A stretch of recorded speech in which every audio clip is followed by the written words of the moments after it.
കടകളിലെല്ലാം ശേഖരിച്ചിട്ടാണ് കടകളിലെല്ലാം കുറേശ്ശെ വെള്ളം കൊണ്ടും അതെല്ലാം ഇങ്ങനെ ആ സമയത്ത് ഈ ജനലുകളെല്ലാം പുള്ളി അടിച്ച് തകർച്ചകൾ. കാരണം അതുകൊണ്ട് അങ്ങോട്ട് തീ പടരാൻ പറ്റിയില്ല.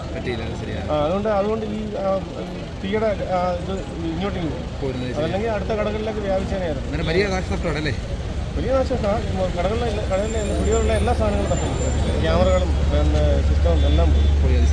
ഇതിന്റെ കാരണം എന്താണെന്നല്ലോ മറ്റു കാരണമൊന്നുമില്ല, ഷോർട്ട് ആയിരിക്കണം എന്നാണ്. പക്ഷെ വളരെ പിന്നെ ഫയർഫോഴ്സ് തന്നെ നമ്മൾ ഉദ്ദേശിക്കുന്ന സമയത്തിന് മുമ്പ് അടൂരില്ല എന്ന് പറഞ്ഞിട്ട് തന്നെ വളരെ പെട്ടെന്ന് തന്നെ അവർ വരികയും അതിന് മുമ്പ് തന്നെ ഇദ്ദേഹത്തിൻ്റെ സിഐയുടെ ഈ പ്രവർത്തനങ്ങളൊക്കെ വളരെ ഈ അപകടം ഒരുപാട് കുറയ്ക്കാനുള്ളൊരു ഞാനിവിടെ സ്റ്റുഡിയോ തുടങ്ങിയിട്ട് 35 വർഷമായി. അതിനൊക്കെ വർഷങ്ങൾ മുമ്പ് ഞാൻ 8ാം ക്ലാസ്സിൽ പഠിക്കുമ്പോഴൊക്കെ ഇവിടെ എനിക്കൊന്നൊരു 45 വർഷത്തിന് മുമ്പ് 45 വർഷം മുതലേ ഇവിടെ എല്ലാം നേരത്തെ അപ്പുറത്തായിരുന്നു. അവിടെ നിന്ന് ഇങ്ങോട്ട് ഷിഫ്റ്റ് ചെയ്തു. പക്ഷെ ഇവരുടെ പ്രവർത്തനം നല്ലതായിരുന്നു. ഈ അതിനകത്ത് സി എ വന്ന് ആ വരുന്നിടം വരെ നല്ല ഒരു കാരണം പുള്ളിയുടെ ജീവൻ പണയം വെച്ചാൽ കയറിയത്. ഞങ്ങളെല്ലാം ഇവിടെ താഴെന്നുണ്ട് സാറേ ഇറങ്ങി കാരണം ഭയങ്കര തീകത്തുക തന്നെയല്ല. ഒരുപാട് ബാധ്യതയുണ്ട് പുള്ളിക്ക്. നമ്മുടെ പഠിത്തവും ഇനിയിപ്പം 0 മുതൽ തുടങ്ങണം. അദ്ദേഹം വന്ന് ഈ ജനലെല്ലാം അടിച്ച് പൊളിച്ചുകൊണ്ട് അങ്ങോട്ട് പുള്ളി നേരത്തെ പറയുന്നതായിട്ട് പാസ്ബുക്ക് വരെ കത്തിപ്പോയെന്ന് പറയുന്നത്. എല്ലാം ഉണ്ട്. ഇല്ല അതിനകത്ത് ഇരിക്കുന്ന ആ മുറിക്കകത്ത് ഡോക്യുമെന്റ്സ് എല്ലാം പോയി കാണും, എല്ലാം പോയി കുറെ ഹാർഡ് ഡിസ്കുകള് കാര്യങ്ങള് എല്ലാം അതിനകത്തായി. ഹാർഡ് ഡിസ്ക് 4 എണ്ണം ഉണ്ടാ പോയെ. കാരണം തീ ഭയങ്കര അത് ആ തീ കത്തുന്ന വേറെ ആരും അതവിടെ നിൽക്കത്തില്ല. സാറ് അവിടെ നിന്ന് ഞങ്ങളെല്ലാം പറഞ്ഞിട്ട് ഇറങ്ങിയില്ല. ആ സമയത്ത് അതിന്റെ മേളിലേക്ക് വരുന്നില്ലേ, ചാടി കയറി. ഫയർഫോഴ്സ് താമസിക്കുമെന്ന് പറഞ്ഞുകൊണ്ട് അദ്ദേഹം ഇതിന്റെ മണ്ടയ്ക്ക് ചാടി കയറി, ഈ സീറ്റിന്റെ മണ്ടയ്ക്ക് കയറിയിട്ട് വെള്ളം, ഈ കടകളിലുള്ള എല്ലാ വെള്ളം ശേഖരിച്ച് കൊടുക്കുക, അദ്ദേഹം ഒഴിക്കുക. പക്ഷെ അതിനകത്തൊന്നും സംഭവിക്കും. കാരണം അദ്ദേഹത്തിന്റെ ആ അന്നേരത്തെ ആ ഇത് എങ്ങനെങ്കിലും കൈയൊക്കെ മുറിഞ്ഞു, കൈ പൊള്ളുകയോ മുറിയോ ചെയ്ത് ഈ ഗ്ലാസ്സൊക്കെ വീണിട്ടേ, ഗ്ലാസ് വീണ് തല്ലി പൊട്ടിച്ചു. കാരണം ഈ അകത്തുനിന്ന് കത്തി അങ്ങോട്ട് പോകാതിരിക്കാൻ വേണ്ടി ഗ്ലാസ് എല്ലാം തല്ലി പൊട്ടിച്ച് കളഞ്ഞു. കാരണം അപ്പം അതുകൊണ്ട് ഭാഗ്യമായി അങ്ങോട്ട് തീ പടർന്നില്ല. അതെല്ലാം എല്ലാം പൊട്ടിച്ച്, ആ സൈഡിലുള്ള ഗ്ലാസ് മറ്റേ ആ ഷീറ്റുകളെല്ലാം പൊട്ടിച്ച് അവിടെ നിന്ന് പൊട്ടിച്ച് കളഞ്ഞു. എന്നിട്ട് കിട്ടിയ വെള്ളമൊക്കെ ഒഴിച്ച് അടയ്ക്കാൻ പറ്റിയില്ല. എന്നാലും ഒരു വിധം അതിനെ പരിഹരിച്ചത്. നല്ല പ്രവർത്തനം, നല്ല നല്ല പ്രവർത്തനം. അദ്ദേഹം ആത്മാർത്ഥമായിട്ട് നിന്ന്.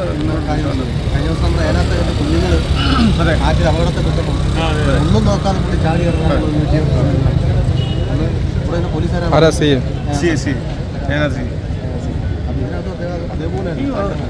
ഫയർഫോഴ്സ് വരുന്നില്ല എന്ന് ഇപ്പൊ ഉടനെ എത്തത്തില്ലെന്ന് പറഞ്ഞപ്പോഴേ ഇതിന്റെ ചാടി എന്റെ മണ്ടയ്ക്ക് ഞാൻ കയറി. എത്ര മണിക്കായിരുന്നു ഇത്? 6:30. ഞങ്ങൾ അപ്പുറത്ത് നിന്ന് അറിയുന്നതിന് മുമ്പേ ഇവിടെ പോലീസുകാർ ഇവിടെ എത്തി. ഞാൻ തൊട്ടപ്പുറത്തേക്കായിരുന്നു. അതിന് മുമ്പേ ഞാൻ ഇത് അറിഞ്ഞുകൊണ്ട് ഓടി ഇവിടെ വന്നപ്പോൾ പുക കണ്ടുകൊണ്ട് ഓടി വന്നപ്പോഴത്തേക്ക് പോലീസുകാർ ഇവിടെ എല്ലാവരും പ്രവർത്തനം തുടങ്ങി കഴിഞ്ഞു. അതിന് മുമ്പേ വലിയ അപകടം, ഭയങ്കര ഒഴിവായി. എല്ലാ സാധനങ്ങളും കത്തി, ഒന്നുമില്ല.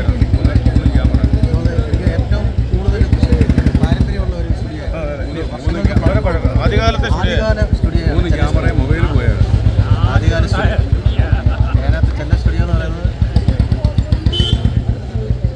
ആദ്യത്തെ സ്റ്റുഡിയോ ഇപ്പൊ അത്രയും പഴക്കമുള്ള സ്റ്റുഡിയോ ഇല്ല.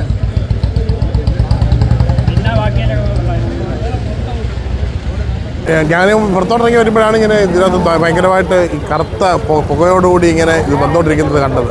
അപ്പോൾ തന്നെ പെട്ടെന്ന് ആൾക്കാർ പുള്ളിക്കാരൻ ഇറങ്ങി വെളിയിൽ നിൽക്കുകയും പിന്നെ ആൾക്കാരെല്ലാം കൂടെ ഓടിക്കൂടുകയും ചെയ്തു. അപ്പോഴാണ് പിന്നെ പെട്ടെന്ന് മനസ്സിലായത്, പെട്ടെന്ന് തന്നെ തീ ഇത് ഷോർട്ട് സർക്യൂട്ട് ആണെന്ന് തോന്നുന്നു. അത് അറിയത്തില്ല വ്യക്തമായിട്ട്. തീ ഇങ്ങനെ ഇപ്പോൾ ഞങ്ങളുടെ ബിൽഡിങ്ങിൽ തന്നെ ഞങ്ങൾ പെട്ടെന്ന് തന്നെ ഞങ്ങളുടെ അച്ഛനോട് പറഞ്ഞ് പെട്ടെന്ന് ഞങ്ങൾ ഓസ് കൊണ്ടുവന്ന് അവിടുന്ന് കടുപ്പിച്ച് വെള്ളം അടിക്കാനുള്ള സംവിധാനം നോക്കി. പക്ഷെ അപ്പോൾ ഇതിന് കറണ്ട് പോയതുകൊണ്ട് ഇതിന് വെള്ളം അടിക്കാൻ ഉള്ള ഇത് നമുക്ക് ഇത് കിട്ടില്ല. എന്നിട്ട് കുറേ ബക്കറ്റും വെള്ളം കൊണ്ട് എല്ലാം കൂടെ അതിനകത്ത് CIയുടെ നേതൃത്വത്തിൽ ബക്കറ്റും വെള്ളം കൂടെ ഒഴിച്ച് എങ്ങനെയും തീ അണയ്ക്കാനുള്ള ശ്രമം മാക്സിമം നോക്കി.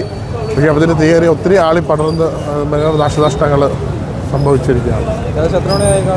ഏകദേശം വൈകുന്നേരം ഒരു 6:15 6:20 നമ്മുടെ കടയിൽ നമ്മുടെ സ്റ്റാഫുകളൊക്കെ പോയതിന് ശേഷമാണ് ഒരു 6:20 ആയതിനു ശേഷമാണ് സംഭവം ഉണ്ടായത്. അപ്പോൾ ആദ്യം കറുത്ത പുകകൾ മാത്രമേ ഉണ്ടായിരുന്നുള്ളൂ.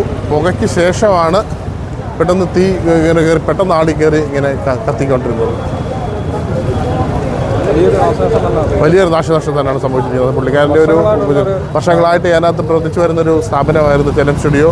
പുള്ളിക്കാരനെ സംബന്ധിച്ചിടത്തോളം ഒരു വലിയൊരു നഷ്ടമാണ് ഇതാണ്. പുള്ളിയുടെ ഒരു ഉപജീവനമാർഗവും മറ്റെല്ലാം ഇത് തന്നെ ആയിരുന്നു. വലിയൊരു നാശനഷ്ടമാണ് സംഭവിച്ചിരിക്കുന്നത്.